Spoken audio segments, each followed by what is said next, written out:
Welcome, welcome, welcome, you guys. Come in the room, come in the room. Tag, share, and invite. Tag, share, and invite. This is your girl, Joe Bullock, and I am the Young Singles Transformational Scientist. And I'm super excited that you're here at the Love Me More Challenge. Listen, it is about to go down. We're about to have an amazing time. I have a very special guest that you guys are going to just appreciate today. Make sure as we're waiting, you're the early crew. So as we're waiting for people to come on in, do me a favor. Grab a pen and grab a paper so you can take some notes, because there's going to be some actionable steps that you're likely going to have to take to make sure you get everything you need from here, from this live today. And also go ahead and grab a cup of your favorite drink, because we're going to be spilling out a lot of juice, and I want to make sure you catch that. So without further ado, or actually I want to give you guys a minute, because I know we are live and people are still coming on the stream. So go ahead and tag again, share with your friends, invite them into the group so they can catch this broadcast. And you can also share the link via text with 3 friends to get more people in the room so we can share on today. Now, while you're doing that, I'm going to give you 1 minute, and then we're going to introduce our special guest.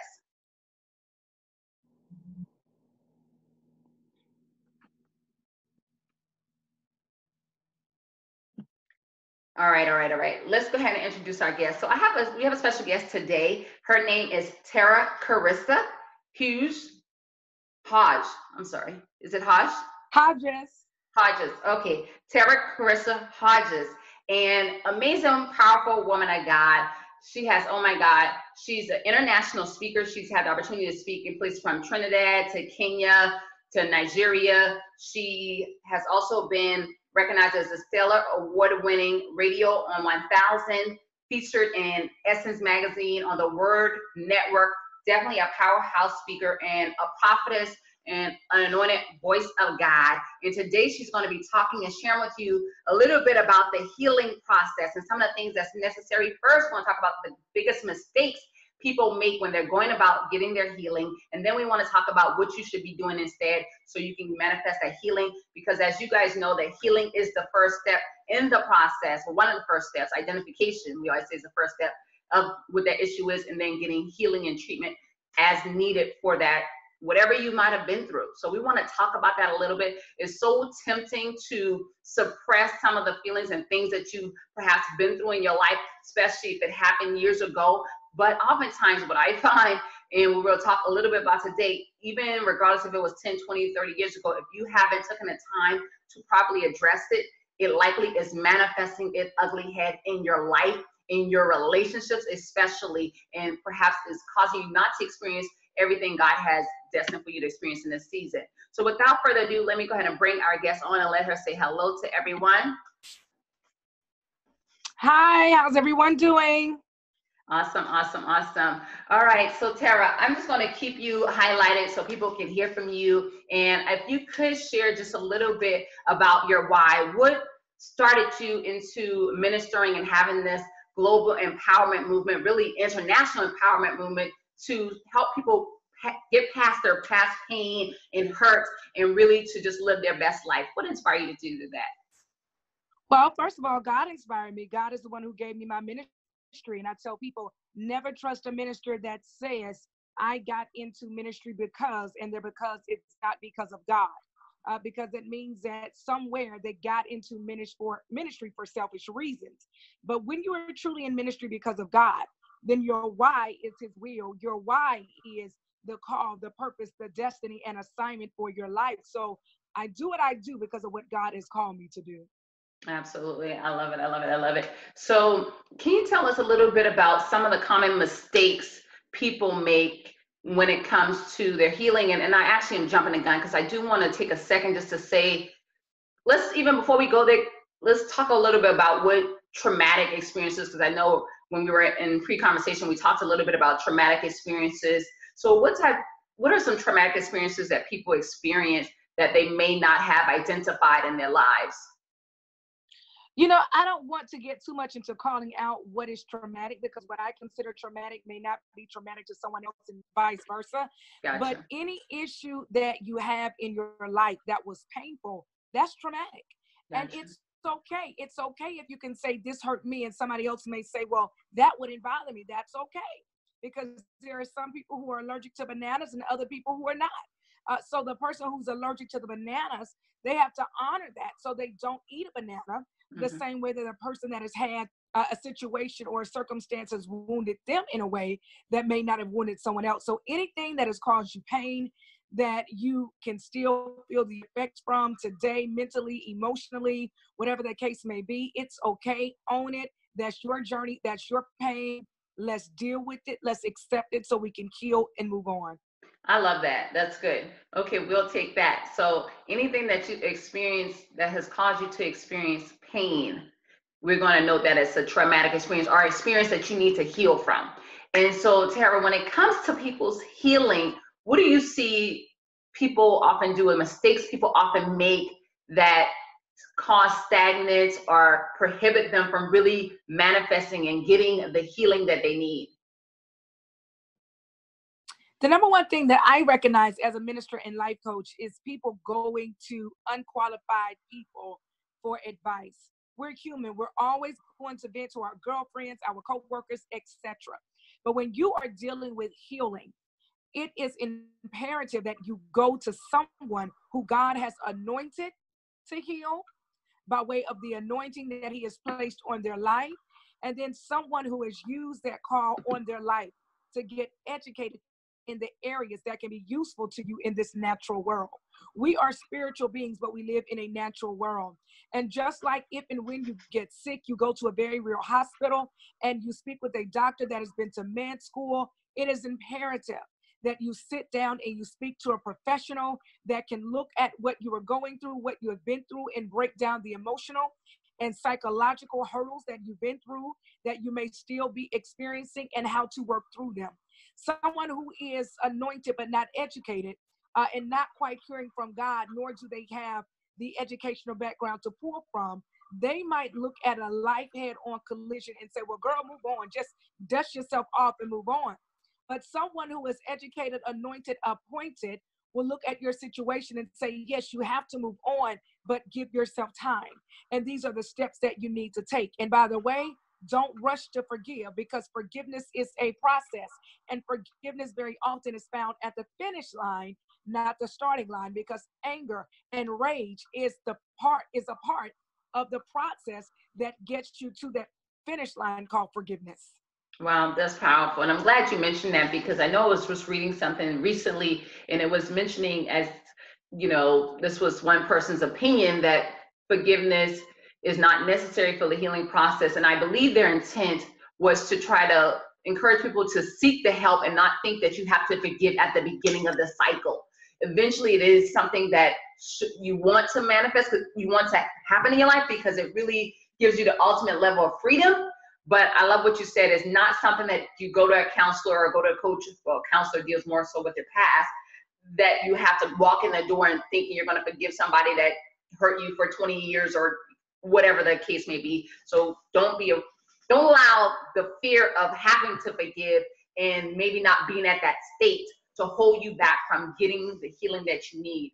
Now, Tara, was there any other mistakes that you want to know before we go into the process of what can they do instead of talking to Ray them and whoever else, their buddy, your sister, or whomever who may not have those qualifications, to actually doing what they need to do and taking particular steps to get their healing? Well, again, it's first acknowledging that you are angry. Mm-hmm. And in the faith community, sometimes we hear over and over and over, don't be angry. But the Bible says, be angry, but sin not. So own your anger. Do not try to deny it, because anything that you suppress and you continue to push away is just going to keep coming back. So you have to learn how to work with the resistance. If something is coming up in your spirit, in your mind, in your emotions, instead of getting angry and trying to drink it away, party it away, sex it away, sit with your pain for a minute.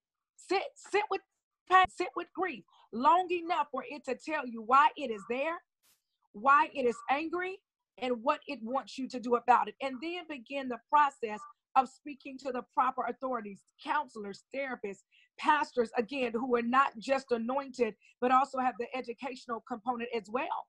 And then if something has come against you where you need to take legal action, don't be afraid to do that, to protect yourself, to protect your home, whatever the case may be, to protect your children.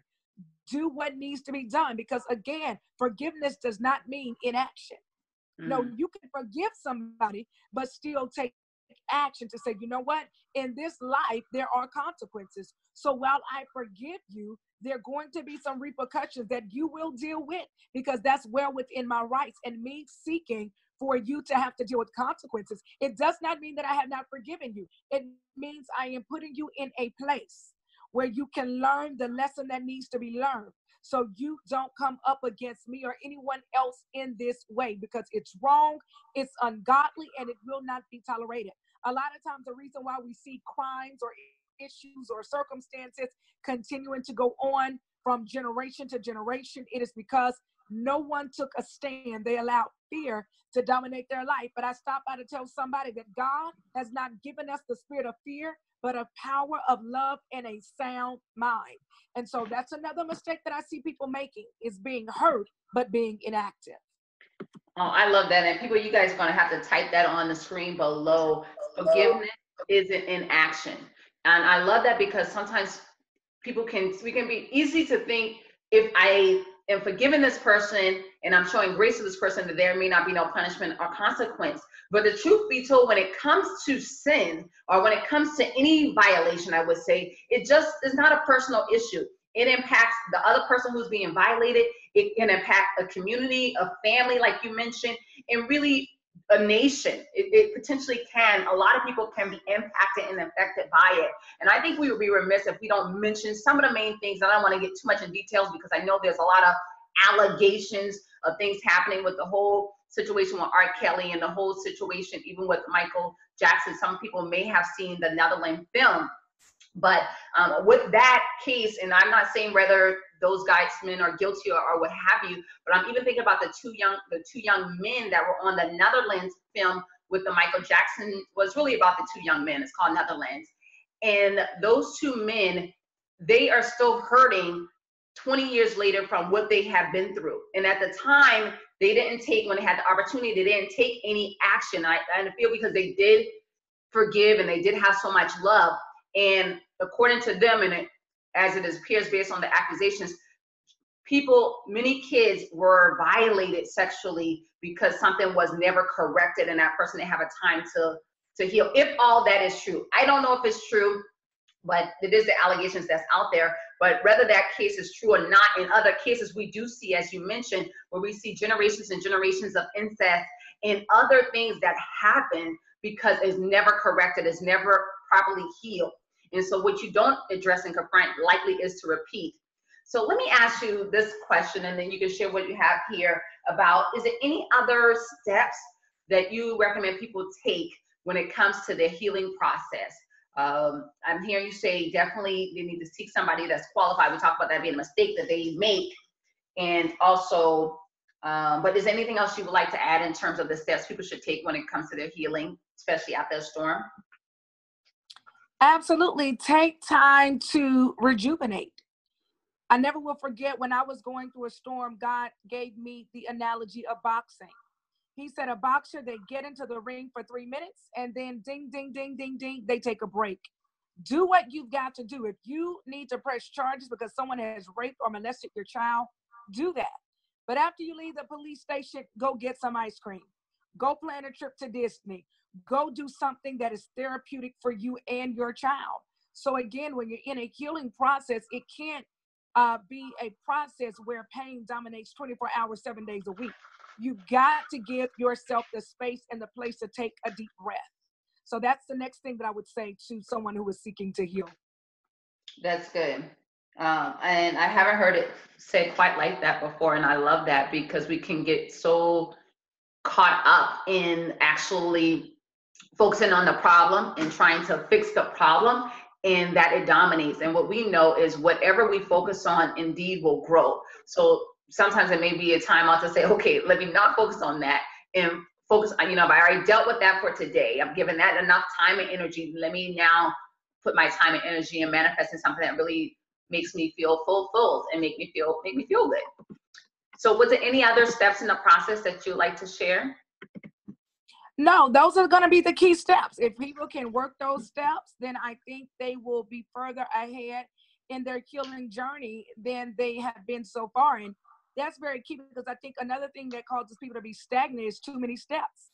No, it's very simple. You know, take a few steps at a time and you will learn the next steps as you go. But to get started, it is to own that you are angry, understand that forgiveness is a process, and forgiveness is normally at the end of the race. It's the finish line. And while you're going through the process, learn how to break.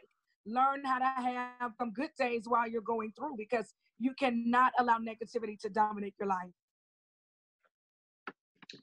That's some good stuff. I love it. Straight into the point. So I wrote down at least 3 things that you all should have down on your paper, which is 1, seek qualified professionals. And you have to look at what your situation is, and you seek a professional for that particularly. We definitely do recommend that as a believer, you connect with a Christian counselor if possible, because a lot of times they're going to be bringing in that biblical perspective, which could be a little different in terms of your treatment and in terms of your process. Also, Tera mentioned, don't get caught up on, oh, I got to forgive this person a day. It may take months.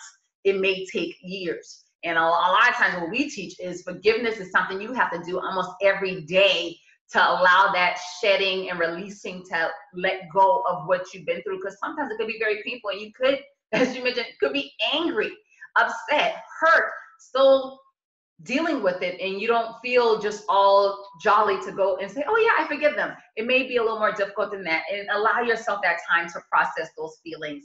And then lastly, but not least, which one of my favorite is, know that rejuvenate. Take time to rejuvenate, take time to get whatever that may be for you, so you can just feel good and have a good time and be around the people that you love. So great conversation, great things shared here. Is there anything else you want to share before you let people know where they can follow you? I think that's about it. I want everyone to know that we've all been through something, so do not beat yourself up. Do not disqualify yourself. Don't think that your future is over because of pain from the past. Know that everyone has a journey. Everyone has a story. Everyone has trauma. Everyone has pain. Everyone has drama, but only some choose to rise above what they've been through. And if you can just keep this in mind, no matter what you are going through, no matter what is going on right now, no matter what people choose to believe about what they think you're going through right now, there is another side. And on the other side, you get to tell your story. You get to own your story. And that's a part of your healing process as well, because too often, historically, especially in the church and especially in the African-American community, we sweep things under the rug, and we think that silence is the only way, and that causes a lot of wounds that don't heal. But you have a voice, and you have a voice for a reason, and it is powerful. And one day when you are healed, you will be able to tell your side and speak your truth. Absolutely. And I love you saying that telling the story is definitely a healing process, because it frees you from the shame and suppression, and you are able to create a space to let it go. And I even think about this whole Netherlands film. At first, when I heard about the Michael Jackson film, I was like, why would they do that? You know, I felt all kind of ways about it. But I see, and you can see, like, whether Michael Jackson or otherwise, these men have been through some things in their lives that they're still 20 plus years later are dealing with. But sharing that story on a national platform like they did is bringing a lot of awareness about different things that's happening. So it really has an opportunity to heal a nation. So it's really powerful. Thank you so much for sharing. So Tera, where exactly can people follow you on social media or otherwise? Sure. Head to my website, Tera, T-E-R-A, Carissa, CARISSA.com, and all of my social media links are there. Okay, awesome. Perfect. All right. So we all have that pin on here, and you guys can connect with you can connect with Teresa.